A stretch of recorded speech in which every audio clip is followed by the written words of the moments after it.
Este es un viaje a través de un continente extraordinario. Un viaje a través del espacio y del tiempo. En nuestro camino descubriremos las huellas de los antiguos océanos y desenterraremos restos de bosques tropicales en las cumbres de las montañas. Los dinosaurios serán nuestros compañeros de viaje. Nos encontraremos con los neandertales y seremos testigos de un accidente cósmico que estuvo a punto de destruirlo todo. Conoceremos a los cazadores y a sus presas. Y acompañaremos a Europa en su largo viaje alrededor de nuestro planeta.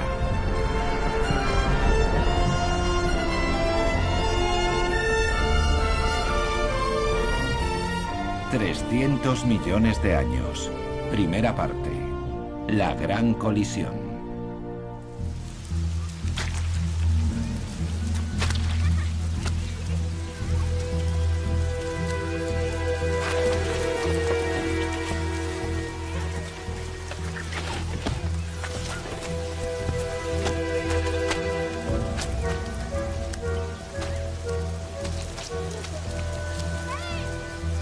Hace 100 años, muchos ya eran conscientes de la existencia de ciertos animales antiguos y misteriosos.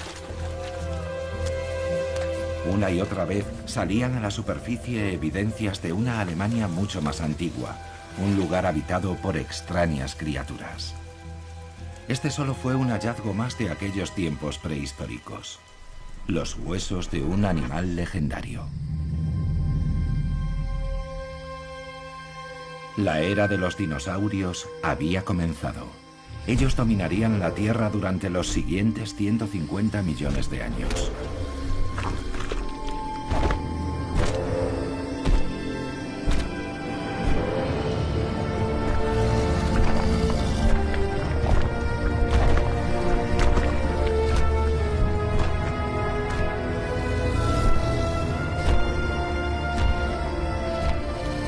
Comparado con sus futuros descendientes, el Plateosaurus era un peso pluma. Pero a pesar de ello, este herbívoro seguía siendo demasiado pesado para los terrenos húmedos y fangosos de las ciénagas que habían ido cubriendo su territorio poco a poco.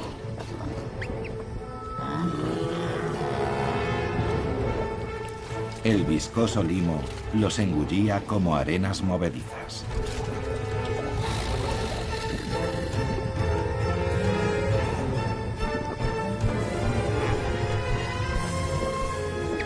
En los tiempos modernos se desenterraron aquí tantos cuellos largos que se les apodó como Swabian Lindworms, por Suabia, la región donde se encontraban.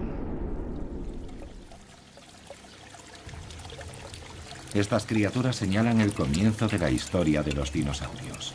Aquel hueso solo era la punta del iceberg. Pero antes demos un gran salto hacia atrás.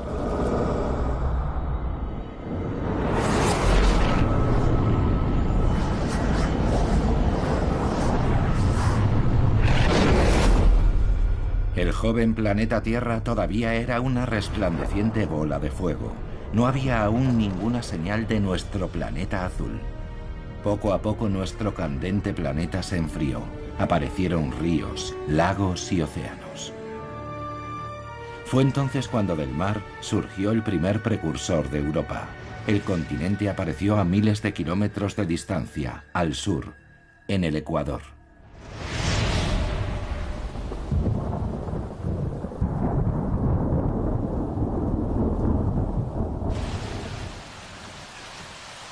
Actualmente se conoce a aquella era remota como el período carbonífero o era del carbón.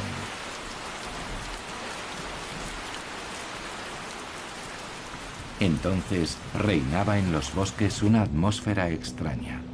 Las aves aún no existían.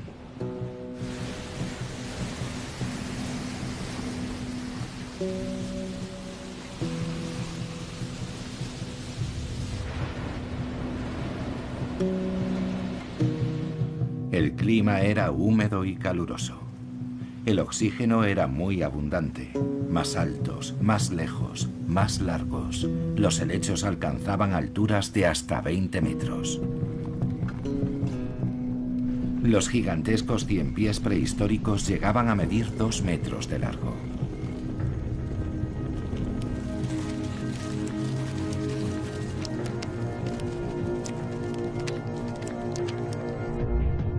Los caudados fueron los primeros vertebrados que salieron a tierra firme. En pocos millones de años estos anfibios desarrollaron patas y pulmones.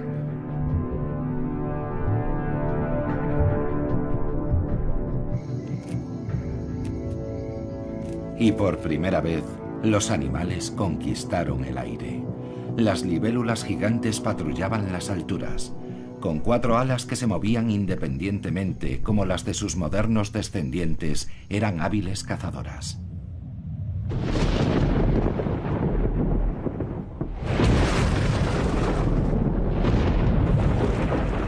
Los antiguos bosques tropicales producían enormes cantidades de oxígeno. Bastaba un trueno para que la explosiva mezcla de aire entrara en combustión.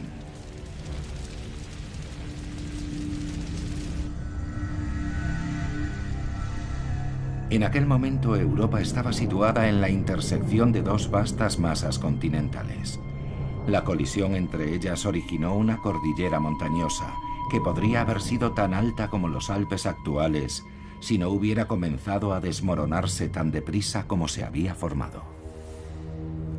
Los bosques pantanosos quedaron sepultados bajo los escombros de esas montañas, pero volvían a crecer de nuevo, solo para volver a ser inundados por las aguas del océano, que los cubrían con detritos rocosos y arenosos, un proceso que duraba millones de años.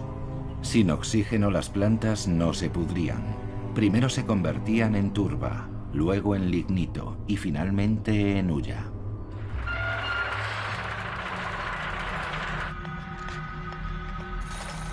La carrera por la extracción del carbón comenzó en Inglaterra hace 700 años. Primero en la superficie y después, persiguiendo las vetas más profundas, la minería se hizo subterránea.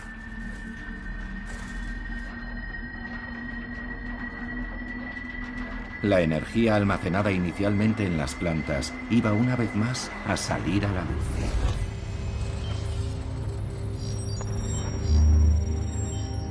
El apetito voraz por la energía literalmente minó las ciudades donde se extraía el carbón.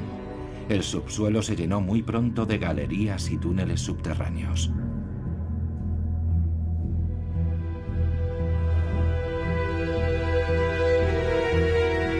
Mientras tanto, en la superficie se construían centrales eléctricas alimentadas con carbón. Esas instalaciones convertían los combustibles fósiles en energía, contribuyendo así al progreso y al crecimiento económico.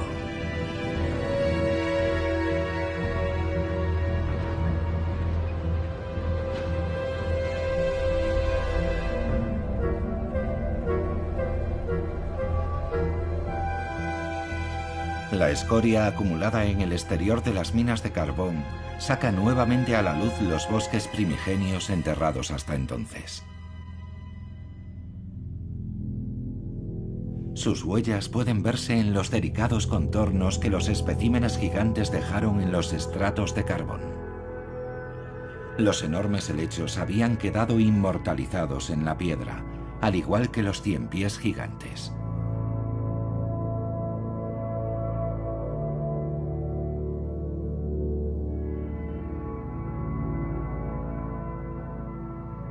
Los troncos de 40 metros de altura de los árboles sigilaria también habían dejado su huella. Como las libélulas, a las que, salvo por su enorme tamaño, cuesta distinguir de su versión moderna.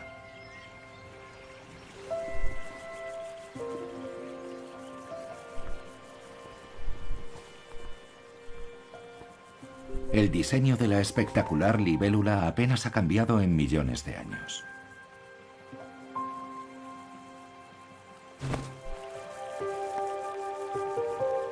En su juventud, Este insecto muda en repetidas ocasiones su exoesqueleto de quitina, que es extremadamente ligero, aunque resistente.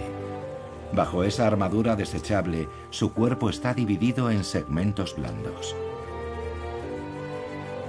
Finalmente, tras la última muda, despliega sus alas. La libélula ha alcanzado la madurez.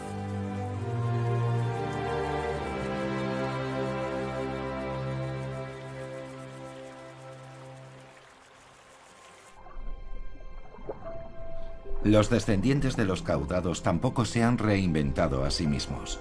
Aún pasan su infancia en el agua, respirando a través de branquias. Más adelante desarrollarán patas y pulmones. Solo entonces podrán salir a tierra firme. Es casi como ver la evolución a cámara rápida.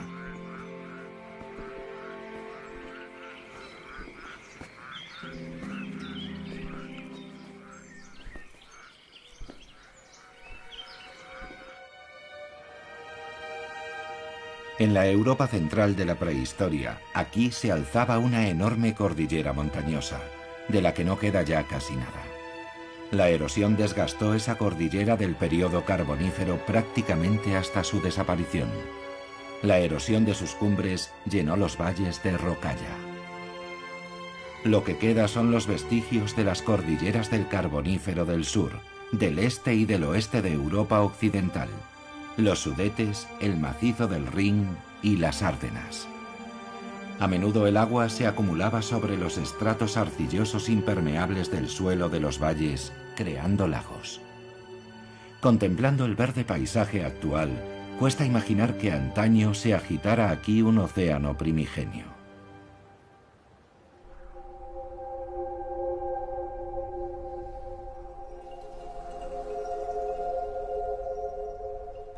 El mar de Zechstein cubría gran parte del continente europeo, desde los actuales estados bálticos a través de Polonia hasta los Países Bajos. Aún no había ninguna señal del desastre que tendría lugar en la era posterior al período carbonífero. Las temperaturas en el planeta eran abrasadoras. Aunque quedaron varados en las cumbres, los anfibios no se extinguieron. Los que lograron escapar de esas tierras áridas para regresar al agua sobrevivieron y siguieron adaptándose. Las nubes de lluvia que se formaban sobre el mar rara vez alcanzaban el interior de la masa continental, y sin la lluvia aparecieron vastas regiones desérticas. Los reptiles, con pieles y huevos resistentes a la evaporación, adquirieron una ventaja decisiva en el abrasador clima desértico.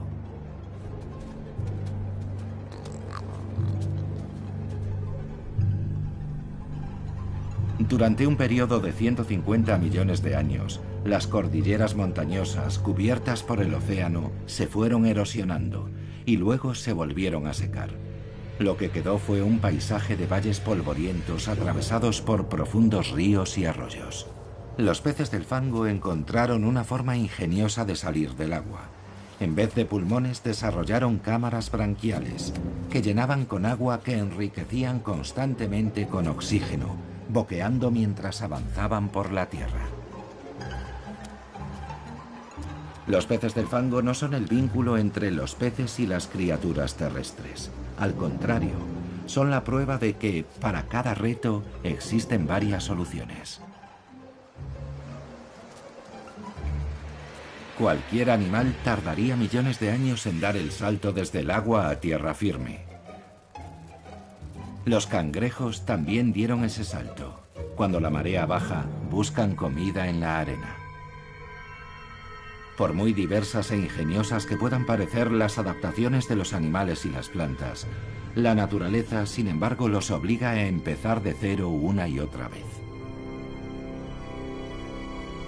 A finales del período pérmico, se había extinguido el 80% de todas las especies animales terrestres y marinas. Es muy probable que una serie de erupciones volcánicas aceleraran su desaparición.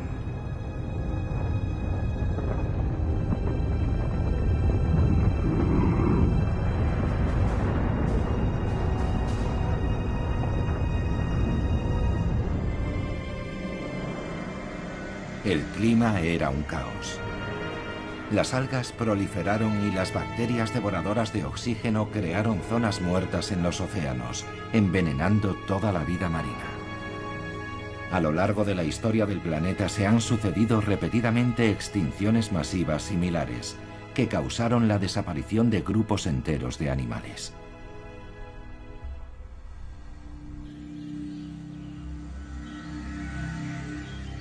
Incluso hoy siguen estando presentes las evidencias de los desiertos prehistóricos.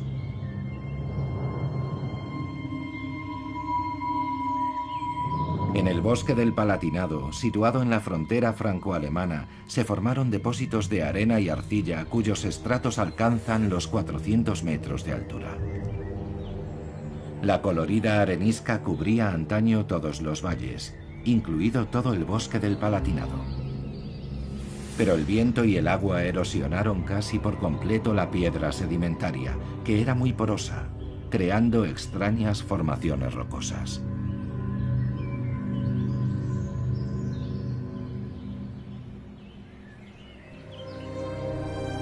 Y el bosque del Palatinado no es el único en Europa que ha cambiado.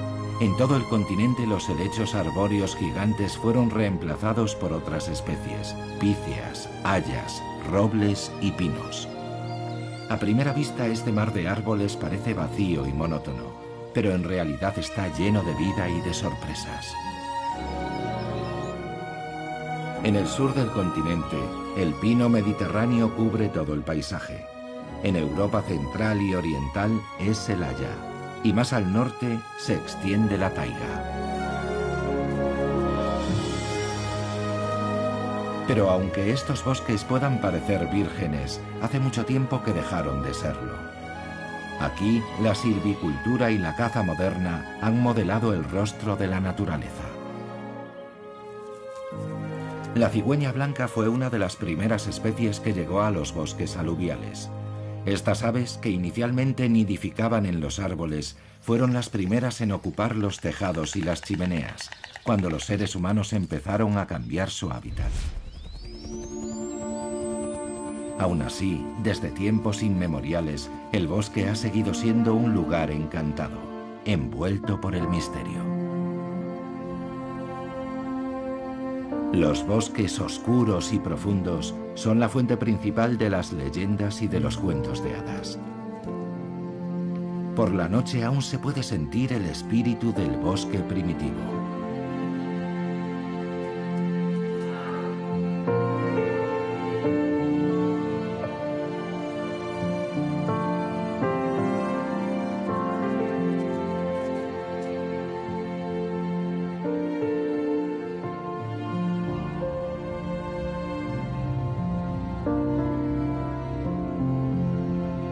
Sin embargo, en algunos lugares, el sueño del antiguo bosque se convirtió en una pesadilla. Durante siglos, el carbón almacenado durante el periodo carbonífero se esparció por la atmósfera desde los hornos y las chimeneas de las fábricas, impulsando el cambio climático. Pero en otros lugares también se plantaron hileras de píceas, creando frágiles plantaciones forestales.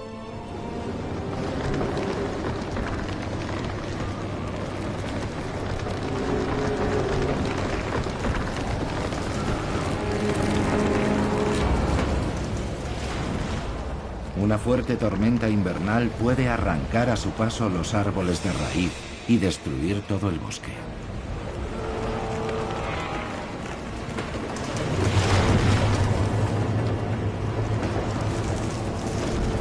Y cuando suceden esos desastres naturales, solo podemos contemplar impotentes cómo se vienen abajo los esfuerzos de muchos años de reforestación.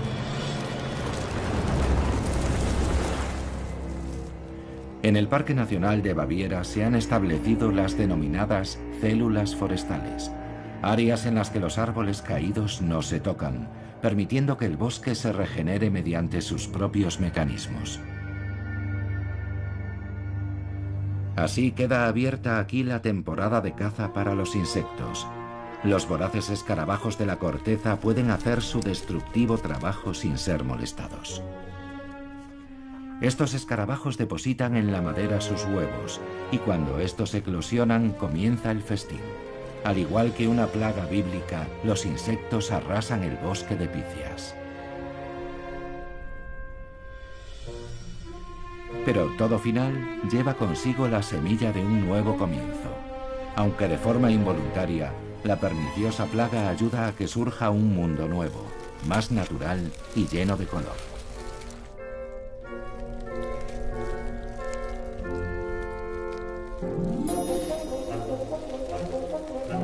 Los hongos contribuyen descomponiendo la madera, de la que nacerá el bosque del futuro.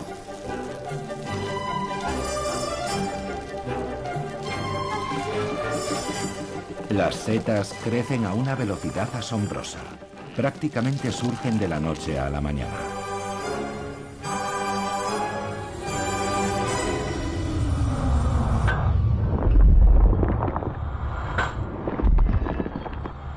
Todo ello hace que resulte difícil comprender la lentitud con la que la vida se transforma en piedra. De hecho, aun cuando parezca inmóvil, la naturaleza siempre está en un estado de cambio permanente.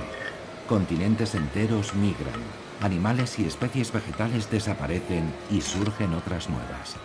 Pero para nuestra percepción, los periodos de tiempo son tan gigantescos que solo podemos intuir el alcance de los cambios.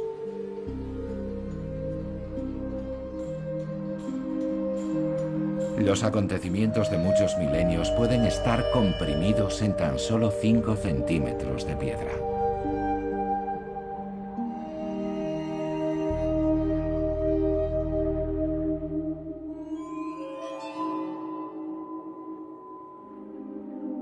En una cantera de Baviera se revelan las evidencias de la prehistoria. Cuando se excavan sus diferentes capas, salen a la luz nuevos testigos silenciosos de una era desaparecida. Entonces toda la región estaba al borde del mar, con lagunas superficiales cerca de la orilla.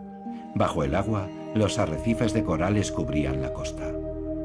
Pero en las proximidades de la orilla, las cosas comenzaban a agitarse.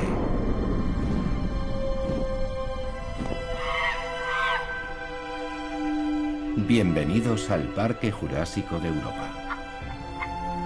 En el período Jurásico, los dinosaurios dominaban el planeta.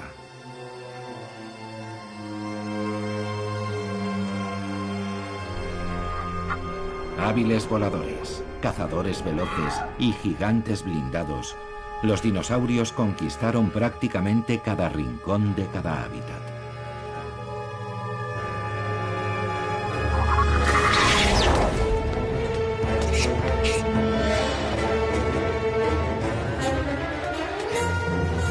En aquellas islas que hoy son montañas, vivían dinosaurios predadores muy veloces, como este Compsognathus, al que le gustaba devorar a sus parientes más pequeños.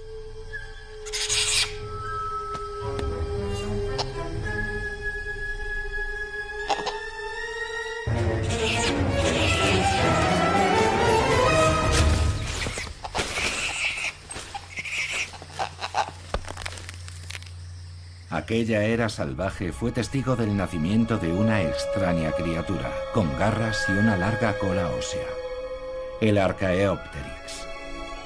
El primer fósil de Archaeopteryx se descubrió en 1860 en una cantera de piedra caliza de Solnhofen, una pequeña ciudad de Baviera. Era una pluma. Muy pronto se encontraría el primer esqueleto fosilizado de un dinosaurio con plumas, un ave tal vez. Aquellos hallazgos plantearon nuevas preguntas. Charles Darwin acababa de publicar su teoría sobre el origen de las especies. Muy pronto aquel fósil se vio envuelto en una batalla entre evolucionistas. Uno de los bandos lo consideraba la prueba de que las aves procedían de los dinosaurios. Para el otro bando solo era una anomalía exótica, no un vínculo entre las dos especies. Se equivocaban. Cada estrato de piedra caliza de Solnhofen sacaba a la luz un nuevo fósil que originaba una nueva polémica.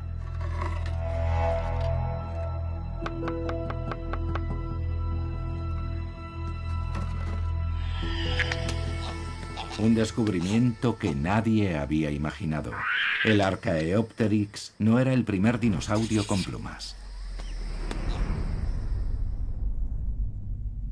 Pero si el plumaje de ese pequeño dinosaurio predador no servía para volar, ¿para qué lo tenía? Los reptiles actuales tienen la sangre fría. Toman baños de sol para acumular calor. Antaño se creía que los dinosaurios hacían lo mismo, pero las criaturas del Jurásico solo nos dejaron algunas piedras para descifrarlo. Aunque esas piedras tienen mucho que contarnos, siempre que sepamos escucharlas.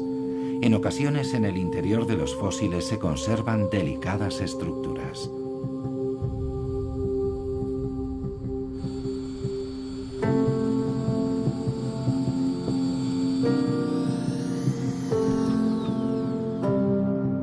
En la Universidad de Bonn, los investigadores examinan esas microestructuras.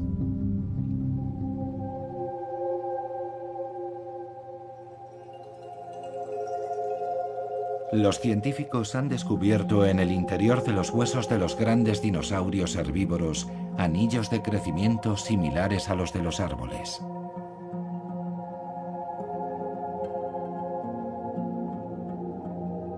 Las muestras de médula de los huesos muestran que en muchos dinosaurios los anillos aparecen espaciados en grandes intervalos. Debieron de crecer muy deprisa, algo que solo pueden hacer los animales de sangre caliente. La historia debe ser reescrita una vez más. Al menos varias especies de dinosaurios tenían algo en común con los reptiles modernos. Dinosaurios bípedos y cubiertos de plumas que calentaban sus huevos con el calor de sus cuerpos y alimentaban a sus crías. El parecido no es una coincidencia.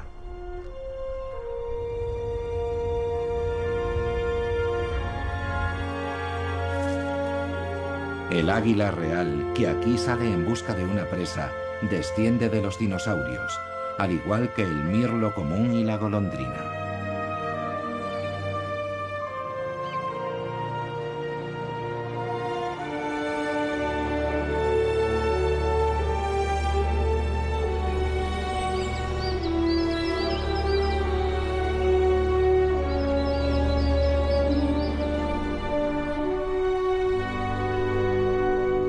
El hábitat del águila parece yermo, batido por el viento, viejo y lleno de grietas.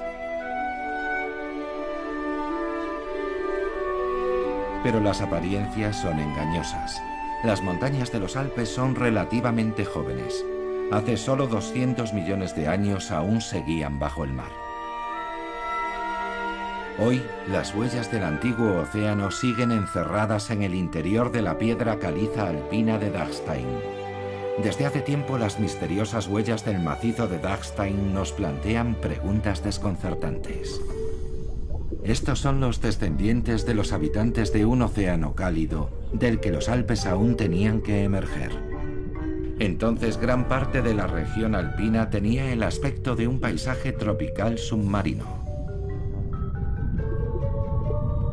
Más al sur, una profunda fosa separaba el continente africano del continente europeo. El mar llenaba esta fosa, y las playas estaban delimitadas por arrecifes de hasta 1000 metros de altura.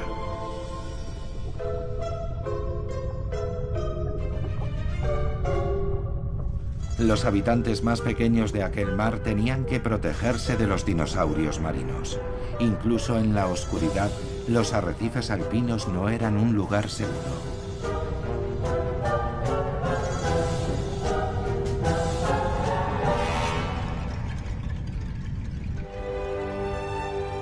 Ahora, ese mar se eleva sobre las nubes. El lecho marino se plegó formando una cordillera.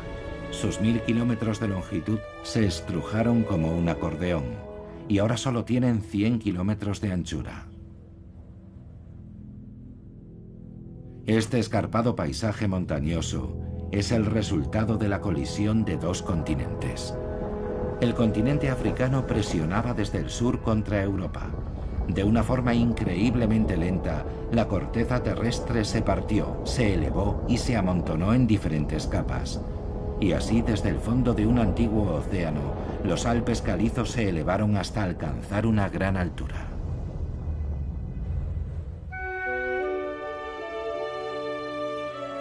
El antiguo lecho marino se transformó y aparecieron los acantilados rocosos, desde los que el agua caía libremente con toda su fuerza.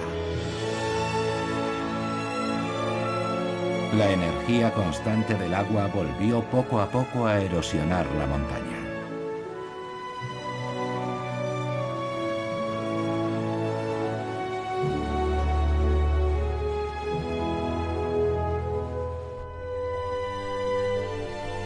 Los opiliones, también llamados segadores, han sobrevivido millones de años y han sido testigos de esos cambios. Ahora muchas especies están amenazadas. Los seres humanos están invadiendo sus hábitats. El mundo submarino de los lagos alpinos resulta tan misterioso como los océanos prehistóricos. También aquí la evolución ha creado estrategias de supervivencia de una creatividad extraordinaria. Estos lagos cristalinos, aunque pobres en nutrientes, son el hogar de las utricularias. Estas primitivas plantas acuáticas tienen una forma especial de satisfacer sus necesidades dietéticas. Para obtener el nitrógeno que necesitan, las utricularias complementan su dieta con pequeños cangrejos y lombrices.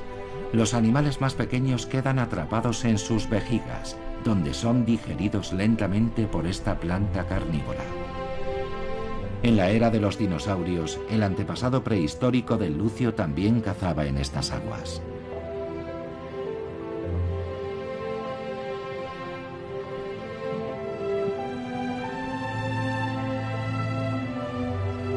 A 600 metros de altura sobre el nivel actual del mar, se encuentra el lago Königssee, o Lago del Rey.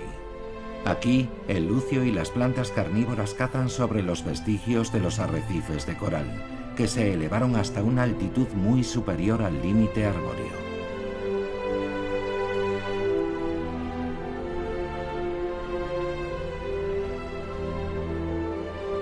En tan solo unos millones de años, el hábitat se ha transformado, y con él, el reino animal y vegetal.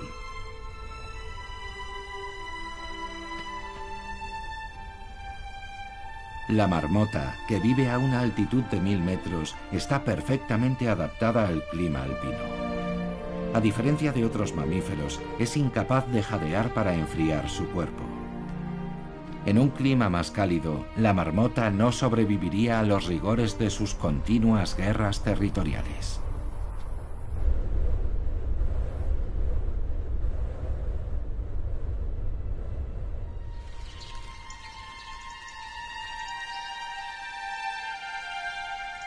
Pero, ¿cómo se desarrolla una especie? ¿Cómo actúa la evolución? Mientras los Alpes se elevaban lentamente, comenzó una nueva y colorida revolución. Aparecieron las plantas con flores y con ellas los insectos, algunos de los cuales se adaptaron específicamente a un solo tipo de flor. Si no existiera uno de ellos, el otro tampoco podría sobrevivir. Los insectos son atraídos por los nutrientes y ellos a su vez polinizan los capullos, asegurando la siguiente generación de las plantas con flor.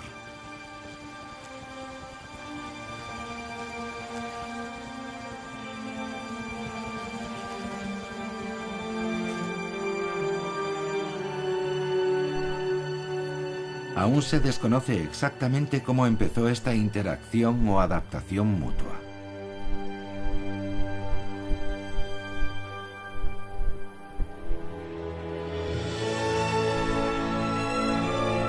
A estas altitudes el mundo es un lugar peligroso. El hábitat de alta montaña es especialmente duro. La temperatura desciende 1 grado cada metro de altitud y la diversidad vegetal disminuye. Por eso las plantas que consiguen sobrevivir aquí, a pesar del frío extremo, el sol y la aridez, son auténticas especialistas. En este territorio inhóspito en el que casi ninguna especie arbórea puede sobrevivir hoy, prolifera el pino cembro. Se toma su tiempo para crecer y puede vivir más de 1000 años. Con sus troncos sinuosos y su recia madera, desafían las tormentas y los vientos polares que a menudo azotan estas cumbres. El destino del cascanueces está unido al de los pinos. Año tras año, este pequeño descendiente plumado de los dinosaurios almacena meticulosamente sus piñones.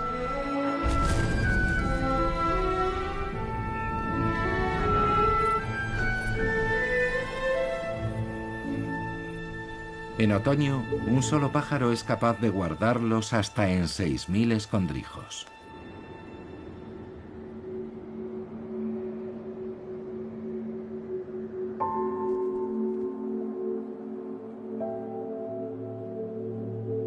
Cuando llega el invierno, el cascanueces regresa a sus almacenes.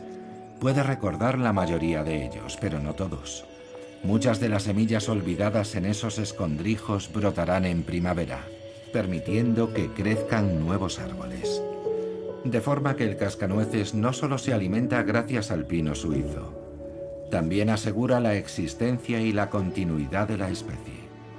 El delicado equilibrio de la naturaleza en el límite del bosque.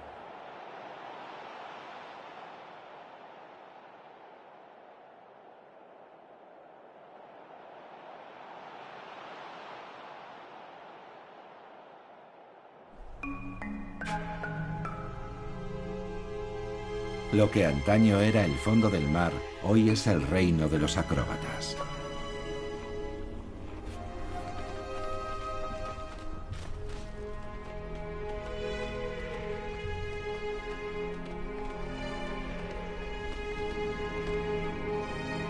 Bajo la mirada atenta del águila, un rebeco joven explora nuevos caminos.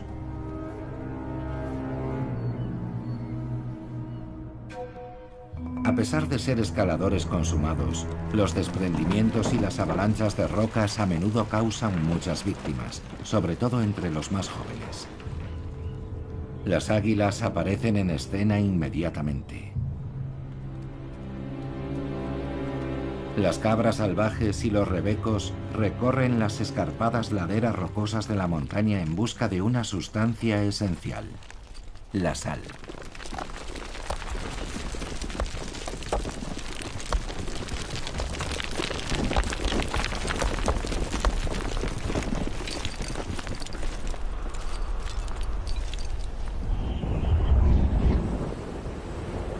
Durante el viaje del continente al norte desde el Ecuador, el sol secó sus mares menos profundos, transformándolos en desiertos de sal.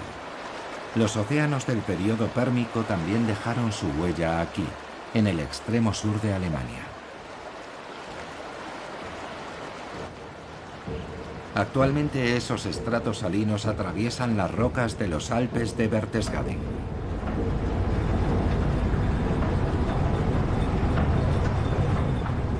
Las vetas de sal se extienden a lo largo de varios kilómetros en las profundidades de las montañas y en algunos puntos alcanzan los 1000 metros de espesor. Cuando los Alpes empezaron a elevarse, los depósitos de sal también emergieron de las profundidades, deformándose a medida que se desplazaban. Su dibujo muestra claramente la elevación de la cordillera.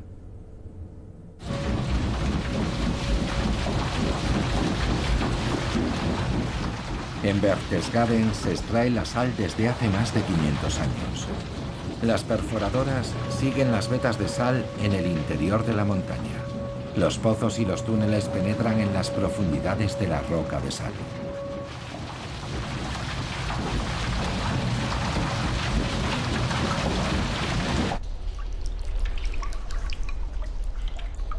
El agua de la montaña también se ocupa de su extracción, lavando la sal encerrada en la piedra.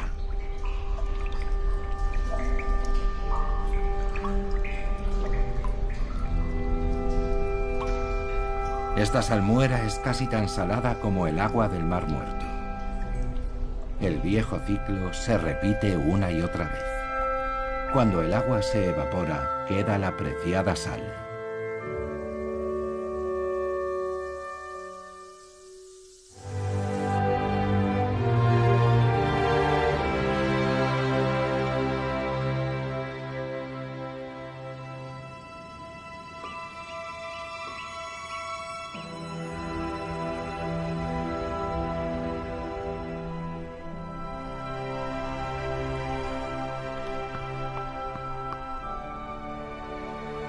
Centenares de millones de años han dejado su marca en las rocas, dando a Europa su aspecto siempre cambiante. Durante todo ese tiempo, los Alpes han crecido hasta convertirse en una gigantesca cordillera. Actualmente, sus picos son los más altos de Europa. Y el macizo alpino sigue elevándose. Pero donde hay una cordillera siempre existirá la presencia constante del hielo, el viento y el agua. De no ser por la erosión, los Alpes ahora tendrían 30 kilómetros de altura. Cada arroyo arrastra un trozo de la cima hasta el valle, piedra a piedra. El precursor del Mediterráneo antaño cubría amplias zonas de la Tierra. Y fue de ese océano de donde surgieron los Alpes, creando un río que ahora fluye por 6 países europeos, el Rin. Su historia comenzó hace 50 millones de años. El Rin nace en Suiza, a gran altura sobre el nivel del mar. En su camino, serpenteando a través de los valles, el Rin desciende desde una gran altitud.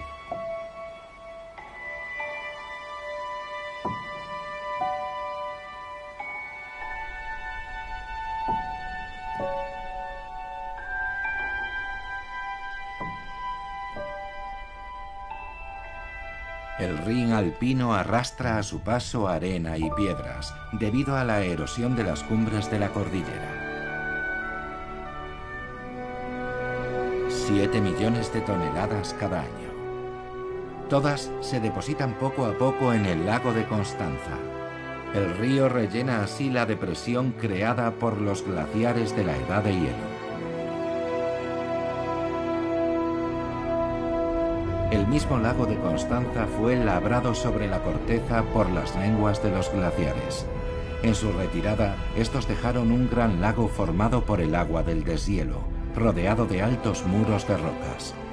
Cuando esos diques reventaron, el Rin alpino se abrió paso hacia el oeste, uniéndose al todavía joven Rin superior.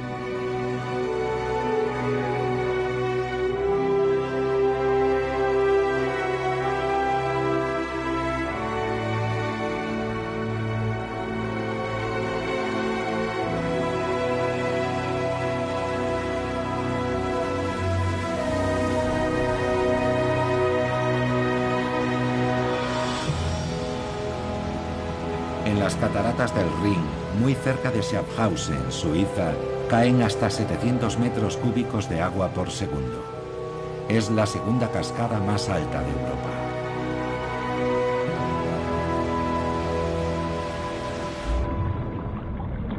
Para los peces, el viaje río arriba acaba aquí, salvo para la anguila. Sus raíces se remontan a hace millones de años. Desde la perspectiva evolucionista, la anguila es un diseño antiguo, pero que bajo ningún concepto está anticuado. La anguila puede salir de su elemento para evitar las cataratas a través de una ruta terrestre.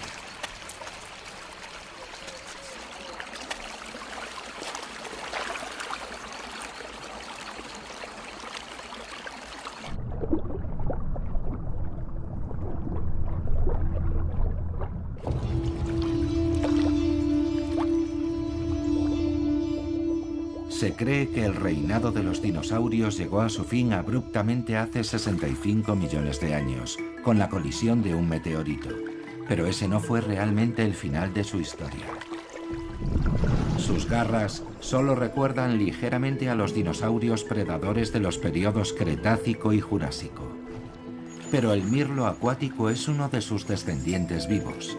De hecho, todas las aves son familiares lejanas de los pequeños y veloces dinosaurios predadores, algunos de los cuales tenían plumas.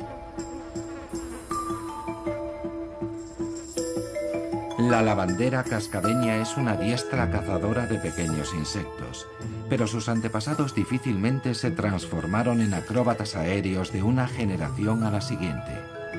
Como todo en el curso de la vida, también esa transformación fue probablemente un proceso salpicado de formas intermedias y transiciones.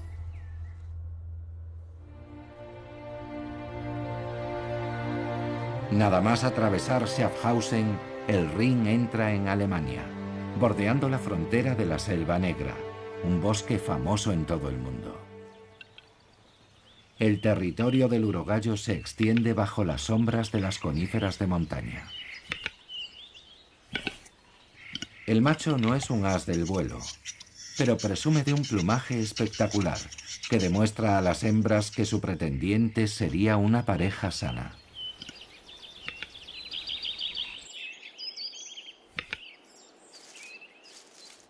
Sus crías serán un poco diferentes a sus padres. Aquellos que pasen sus genes a la siguiente generación definirán las condiciones en su entorno, tal como ha sucedido en el mundo durante 4.000 millones de años. Funcionó. Las hembras acuden alborotadas.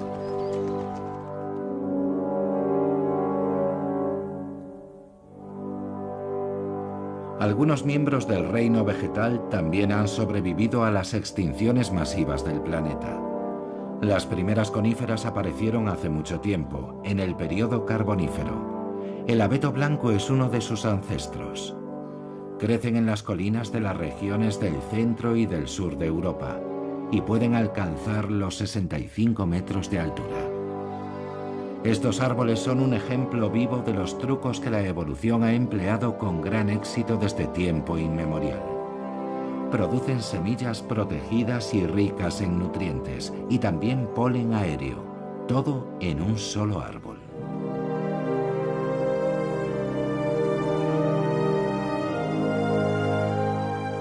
El río Butak nace al sur de la Selva Negra. Durante millones de años, la fuerza incansable del agua ha dejado al descubierto lentamente el estrato rocoso. El río atraviesa la historia de Europa, justo hasta la roca madre de la cordillera del período carbónico. El entorno siempre está cambiando. La Selva Negra vista desde el aire junto al Rin es como una ventana al interior de la Tierra. Aquí se dividió un continente. Hacia el oeste, la planicie superior del Rin, una fosa abierta como un brazo del océano, atraviesa Alemania. Hace 50 millones de años, cuando el sur de Europa central se elevó como consecuencia del empuje de los Alpes, el océano se retiró, dejando atrás el Rin superior. El río eligió un lecho inestable. La corteza terrestre aquí es especialmente fina.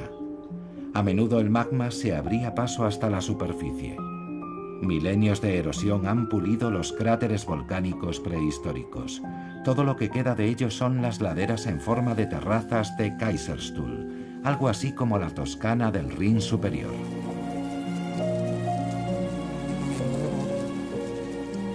Los volcanes extintos son un terreno fértil para muchas formas de vida.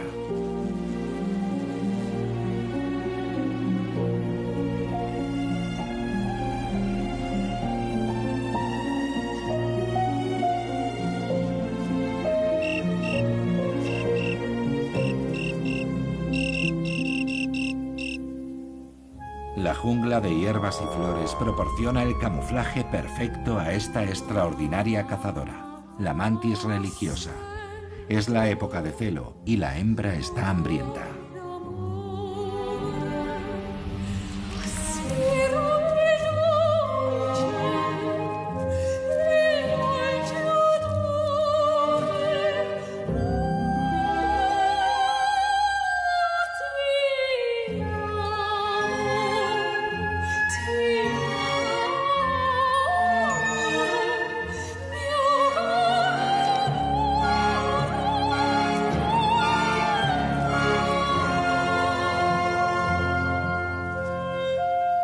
El lagarto permanece completamente impertérrito ante el letal encuentro. A diferencia de sus antepasados, millones de años atrás.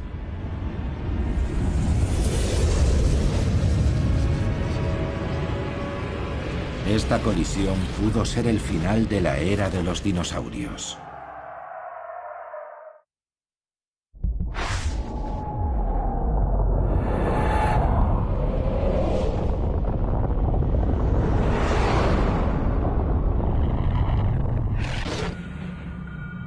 La explosión lanzó gigantescas cantidades de polvo a la atmósfera terrestre.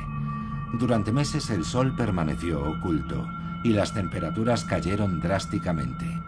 Más de la mitad de todas las especies desaparecieron.